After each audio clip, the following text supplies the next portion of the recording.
temas que íbamos a tratar.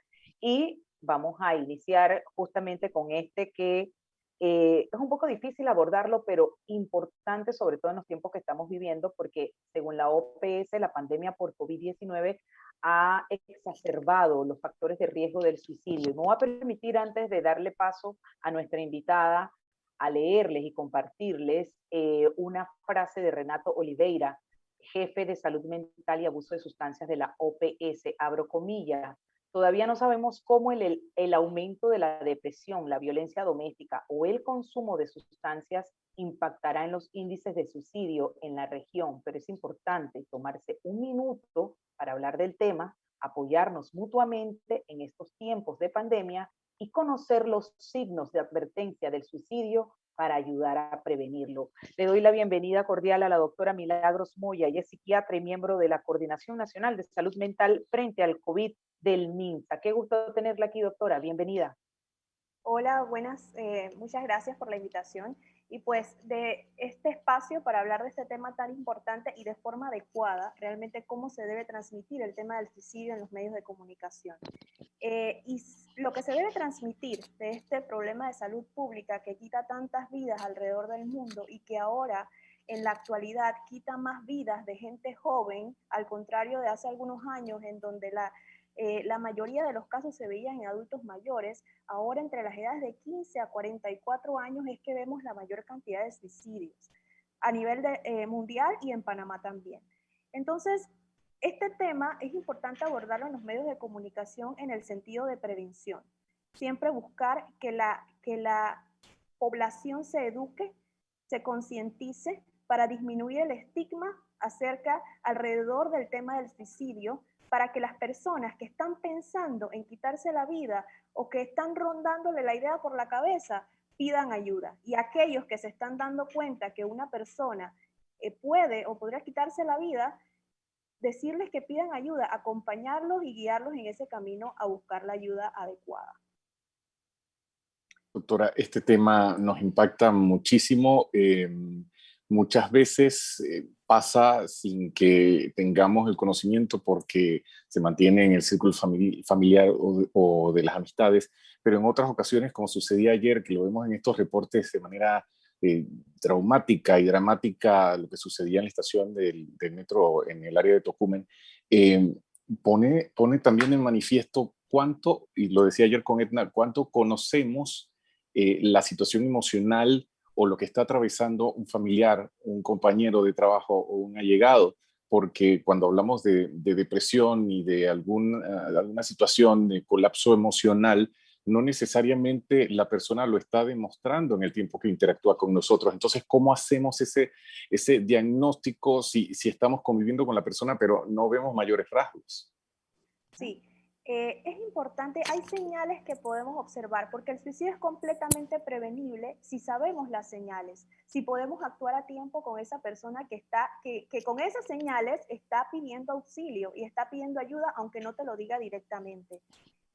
Por ejemplo, el suicidio o el tener ideas suicidas, llegar a intentarlo, es el resultado de un sufrimiento emocional importante que no viene de un momento a otro.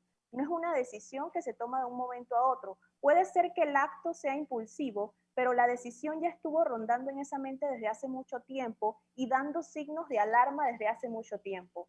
Entonces, algunos señales de alarma que podemos ver en una persona que se aísla, que aumenta el consumo de sustancias, como decías inicialmente, una persona que empieza a despedirse, empieza a regalar sus cosas, a dejar todo listo, como quien dice, una persona que actúa de manera impulsiva, que se aísla a tal forma que esto ya empieza a afectarle en su área laboral, su área académica y en las relaciones con sus familiares y sus amistades. De vez en cuando suelta una frase de me siento una carga, sería mejor estar muerto, sería mejor no estar aquí, me siento atrapado, ¿sí? No tengo razones para vivir.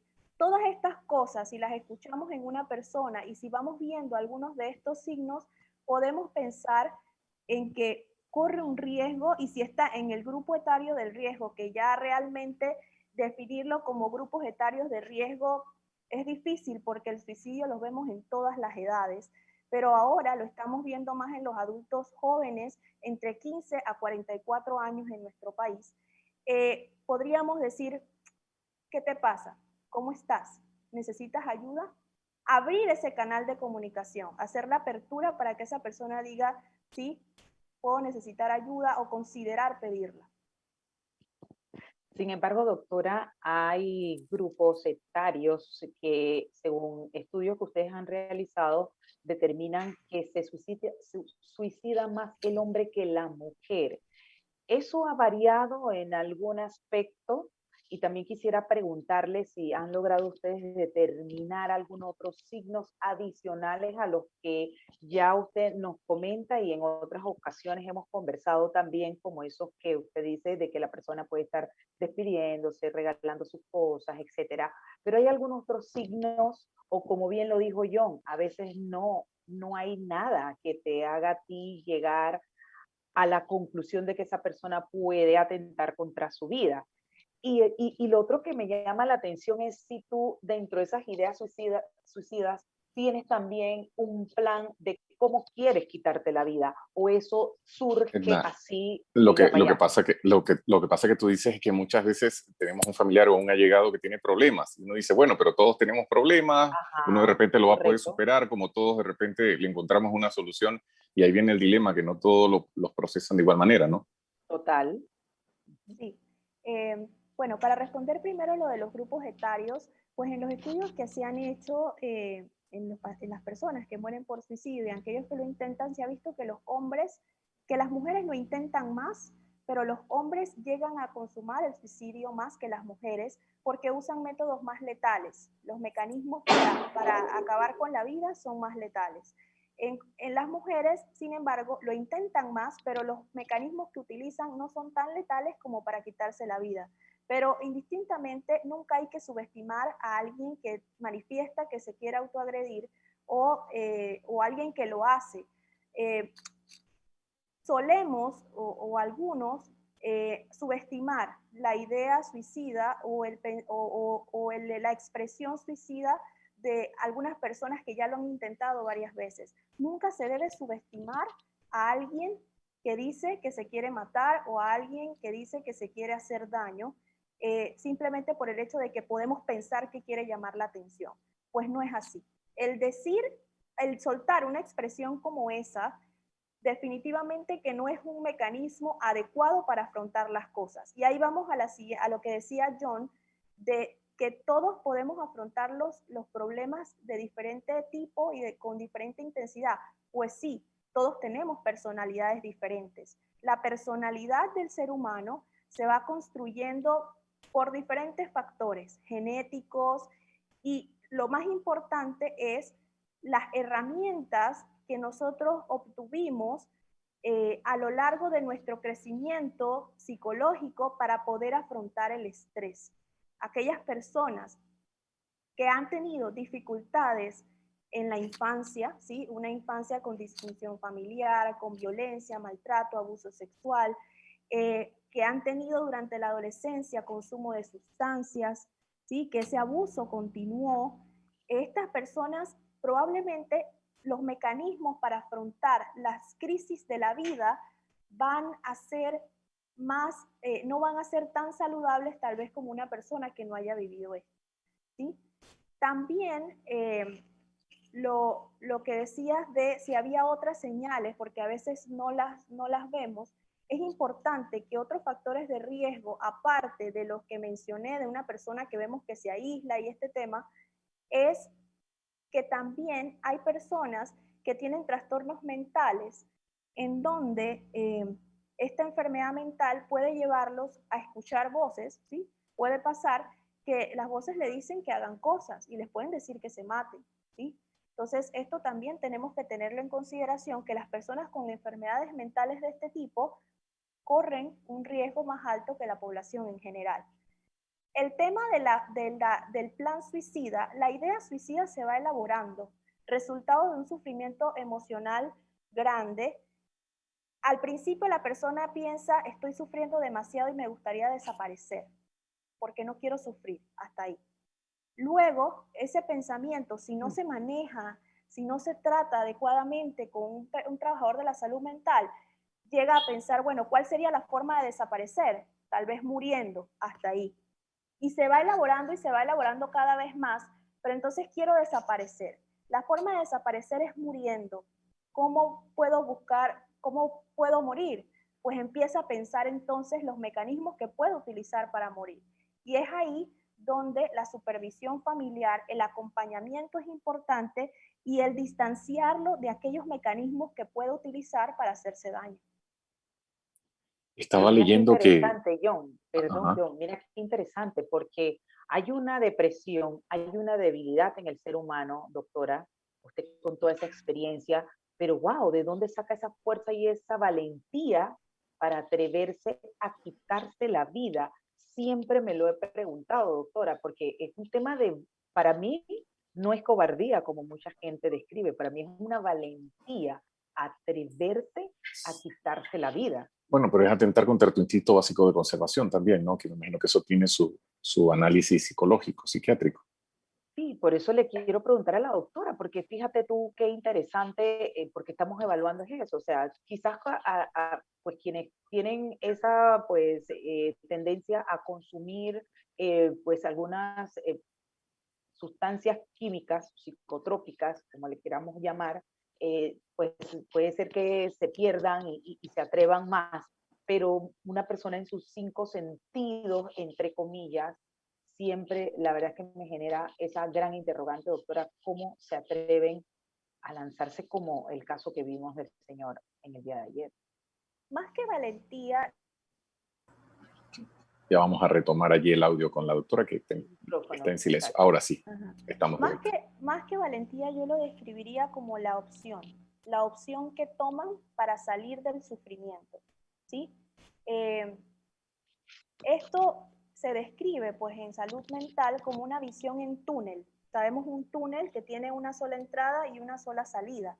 Esto es lo que ven la mayoría de los pacientes. Para este sufrimiento no hay otras opciones. No voy a mejorar, no voy a poder buscar ayuda, no hay quien me pueda ayudar y la única salida es la muerte. ¿Sí? Y eso se llama desesperanza, perder las esperanzas en que las cosas pueden mejorar. ¿Sí? Eso es lo que lleva a una persona a cometer suicidio, ¿sí? Y esa es una de las complicaciones más graves de la depresión, en donde pues a estas alturas, cuando un paciente ya tiene este grado de desesperanza, esta decisión tomada, pues necesita una intervención por salud mental, psicología, psiquiatría e inclusive ser hospitalizado pues porque tenemos que cuidarle la vida en ese momento tan sensible en el que él no puede cuidarse su propia vida.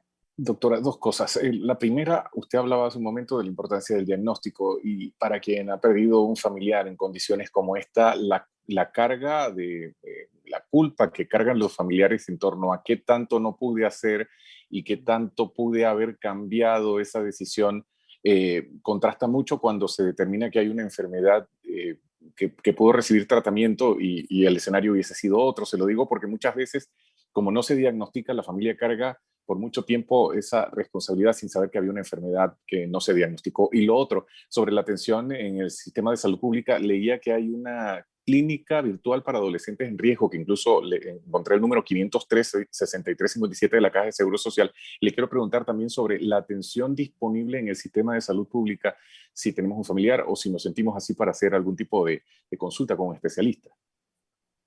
Esto sí, bueno, en la parte de a cómo acudir al sistema público, en este tiempo de pandemia, el Ministerio de Salud habilitó la línea 169, opción 2, que es la ayuda psicológica, en donde lo van a atender psicólogos, ¿sí? Que les pueden hacer una intervención psicoterapéutica breve y derivarlo y hacer pues que el paciente sea dirigido hacia donde debe ir para recibir la ayuda. Asimismo, en el sistema público de salud, por parte del Ministerio de Salud, está el Instituto Nacional de Salud Mental, que tiene la línea de ayuda psicológica, tiene dos líneas de ayuda psicológica, el número 523-6846 y 523-6813, y asimismo recibe pacientes de urgencias psiquiátricas. Y también pues están a nivel de atención primaria los centros de salud que cuentan con equipos de salud mental que son conformados por enfermeras de salud mental, psicólogos y psiquiatras y pues con la colaboración del trabajador social también. Es importante, doctora, en esa parte que usted anota, la capacidad de respuesta, porque fíjese, yo he escuchado, a uno le llega mucha información y consulta de personas con esa necesidad de atención porque se sienten, como usted lo describe, deprimidos, desesperanzados, sin una alternativa, sin salida, sin trabajo, con tantos problemas y verdaderamente, pues yo no sé qué tan rápido sea la capacidad de respuesta de estos lugares que usted describe y que atiendan los casos con la premura que esto implica, porque una persona que necesita una atención psicológica o psiquiátrica ante este evento o ante una posibilidad de querer pues acabar con su vida, a mí me parece que es algo urgente atender y yo no sé qué tan rápido en este momento se esté atendiendo a las personas que tengan esa necesidad o que le digan, mire, no hay cita o venga un mes, venga el otro mes. A mí me parece gravísimo, doctora, y se lo pregunto porque quiero saber cómo está haciendo ese procedimiento para estos casos. Y por eso es muy importante esta entrevista y otras que se puedan hacer acerca de este tema, porque la población tiene que saber, el que una persona diga que se quiere matar, que se quiere autoagredir, es una urgencia psiquiátrica. Es como para lo que es el cardiólogo un infarto, para el psiquiatra es una urgencia, ¿sí? Entonces, ¿a dónde van las urgencias médicas?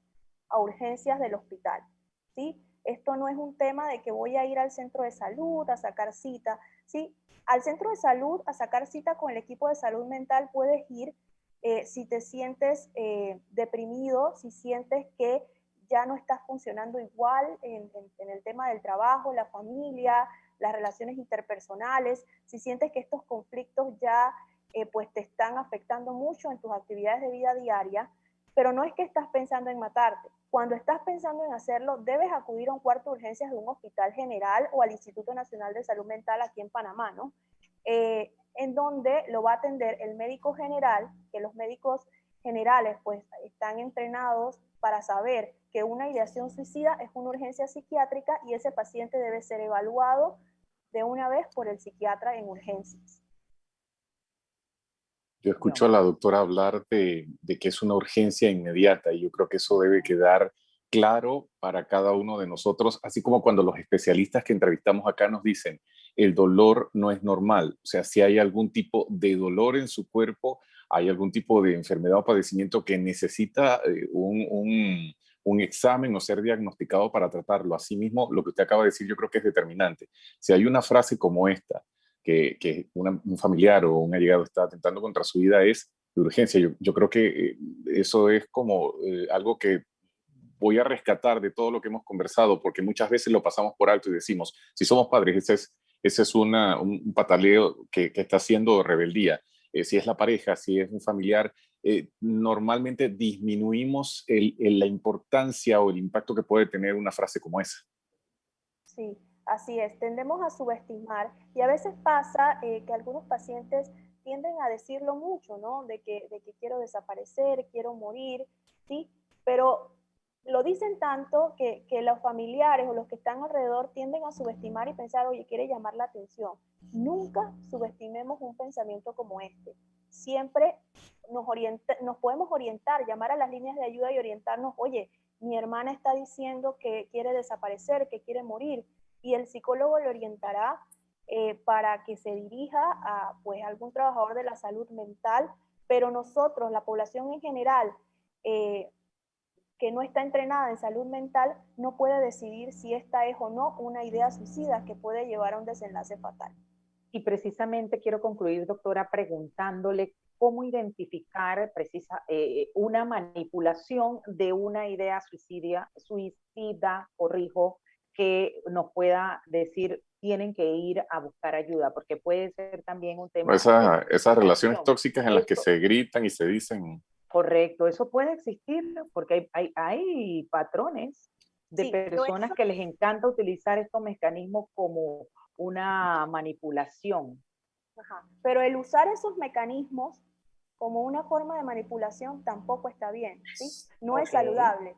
Cuando estás usando este tipo de mecanismos, algo está pasando en esa personalidad y en esos mecanismos para afrontar las cosas, que tienes que usar este tipo de cosas para lograr algo, ¿sí? Y a esa persona también tiene que buscar ayuda, no es que porque pensamos que está manipulando no debe buscar ayuda, no, esa persona también debe buscar ayuda, porque no es una forma saludable de afrontar las cosas. Ahora, yo no quisiera dejarle la responsabilidad a la población de decidir cuándo una expresión de querer acabar con la vida se debe tomar en cuenta o no. Para la población en general, todas las expresiones de querer autoagredirse o pensar en morir deben tomarse en serio y dejen la responsabilidad a un trabajador de la salud mental que tome la decisión y según los criterios que se van viendo, si, dependiendo de si tiene algún trastorno mental, de la estructura de la personalidad, las pruebas psicológicas que se le puedan hacer, determinar por qué el paciente o por qué la persona expresa ese tipo de cosas, ¿sí? Pero eso no es responsabilidad del familiar, no es responsabilidad de la amistad. La responsabilidad de la amistad y del familiar es educarse, saber detectar para poder ayudar y poder llevarlo a donde debe ir. concluimos con esa recomendación y mensaje final de la doctora Milagros Moya, psiquiatra y miembro de la Coordinación Nacional de Salud Mental frente al COVID del MINSA. Doctora, no sé si tiene alguna línea de urgencia que nos pueda regalar, amén de la que mencionó, 169, ¿existe alguna otra en donde las personas puedan hacer ese llamado en el evento de necesitar alguna ayuda así urgente? Sí, gracias, pues en este país, en los últimos años, hemos avanzado un poco en prevención de suicidio. Hay muchas fundaciones que se han abocado a este tema y le han metido bastante empeño a la prevención de suicidio. Fundación Relaciones Sanas, Fundación Serenamente, Ni Uno Más. Las líneas de ayuda, pues está la línea de Te Escucho Panamá, 831-7600, y pues las líneas que mencioné del Instituto Nacional de Salud Mental de Panamá, 523-6813, 523-6846, y están también la línea que mencioné, 169, opción 2, que es la de ayuda psicológica. Gracias, doctora Milagro Moya, por acompañarnos. Bienvenida siempre, porque estos temas periódicamente lo vamos a estar abordando en este espacio. Que tenga una feliz tarde. Gracias Agradecida a por su ustedes. tiempo. Gracias. 4:32. Vámonos a una breve pausa comercial, pero al